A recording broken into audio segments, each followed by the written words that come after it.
Corona corona corona, इधर corona उधर corona, आगे कोरोना पीछे कोरोना। थोड़ी सी चूक नहीं हुई कि आपको हो जाएगा कोरोना। शायद आप भी इस बात से अवगत हैं, इसके बावजूद भी आप लापरवाही बरत रहे हैं। शायद आपको पता नहीं कि कोरोना मरने के बाद भी लोगों का पीछा नहीं छोड़ता है। शायद नहीं पता ना, लेकिन ये सच है। देखिए केबीसी की एक्सक्लूसिव रिपोर्ट, तब आपको विश्वास हो जाएगा कि कोरोना मरने के बाद भी लोगों का पीछा नहीं छोड़ता। आज पूरी दुनिया कोरोना से परेशान है। हर किसी को डर है कि कहीं उसे कोरोना ना हो जाए।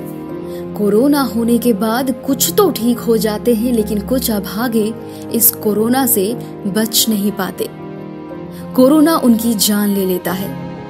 कोरोना से मरने वाले लोगों की संख्या आज दुनिया में लाखों में पहुंच गई है। लेकिन आज हम आपको बता रहे हैं, यह कोरोना सिर्फ जीवन में ही भयानक नहीं है, बल्कि मरने के बाद भी यह आपका पीछा नहीं छोड़ता।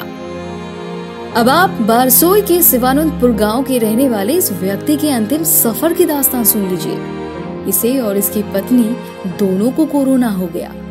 जिला प्रशासन ने इन दोनों को आइसोलेशन के लिए कटिहार के मधेपुरा में बने आइसोलेशन सेंटर में भेज दिया, जहां कुछ दिनों के बाद पत्नी तो स्वस्थ होकर घर लौट आई, लेकिन कोरोना ने पति की जान ले ली। अब पति के शव की दाह संस्कार की बारी थी। सूचना देने के बावजूद कोई भी परिजन पति के शव को लेने के लिए यहाँ नहीं पहुंचा। नियम के मुताबिक सदर अस्पताल प्रबंधन ने शव को एम्बुलेंस द्वारा मधेपुरा से सदर अस्पताल मंगवा लिया। पति के परिजनों को शव लेने के लिए फिर सूचना दी गई। परिजन शव लेने नहीं आए। पत्नी ने भी पति के शव को लेने से साफ इनकार कर दिया। बारसोई का मरीज था, मधेपुरा डेडिकेटेड कोविड हॉस्पिटल को रेफर किया गया था। वहाँ से इसकी डेथ की सूचना मिली। हमें अपने यहाँ से सवारी भेजकर उसे मंगाना पड़ा मोर्चरी वैन से। आगे उसकी प्रक्रिया चल रही है। कल शाम को हमारे यहाँ बॉडी पहुँची है। तो क्या बॉडी लेने से इनकार कर रहे हैं? उसके परिजनों ने बॉडी लेने से इनकार कर दिया। बॉडी का कोई वारिस नहीं आया है साथ में, न वहाँ से आया न यहाँ कोई क्लेमेंट आ रहा है। क्या एज होता होगा सर? 44-45 के लगभग एज होगा। कई घंटों तक शव यूं ही पड़ा रहा। इस अभागे पति के शव को भी इंतजार था कि कोई उसका अपना आएगा और पूरे विधि विधान के साथ उसका अंतिम संस्कार करेगा, ताकि उसकी आत्मा को मुक्ति मिल सके। लेकिन ऐसा नहीं हुआ। ना पत्नी आई, ना ही कोई औलाद और ना ही कोई परिजन। अंत में जिला प्रशासन ने ही इस शव के दाह संस्कार का जिम्मा लिया। शव को दाह संस्कार के लिए शरीफगंज स्थित मुक्ति धाम भेजा गया। लेकिन ये क्या, यहाँ के लोगों ने भी शव के दाह संस्कार का विरोध शुरू कर दिया।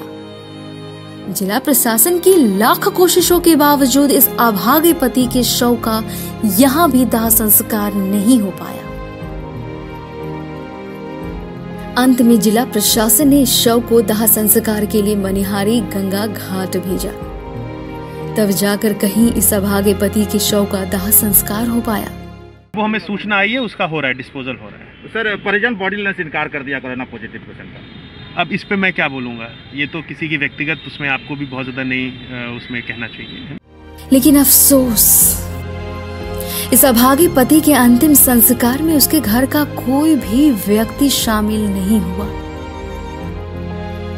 यहाँ तक कि हिंदू धर्म के नियम के अनुसार इसके बेटे ने भी अपने पिता को मुखाग्नि नहीं दी। ये है कोरोना की मार। कोरोना का भय लोगों के अंदर इस कदर घर कर गया है कि लोग इसके भय से अपनों का भी साथ छोड़ देते हैं। इस कोरोना ने दुनिया के सारे रिश्ते नाते को ही खत्म सा कर दिया है। अब आप मरने वाले इस अभागे पति को ही लीजिए। बिना बेटे की मुखाग्नि के इसे मुक्ति मिल पाएगी या नहीं, यह एक महत्वपूर्ण प्रश्न है।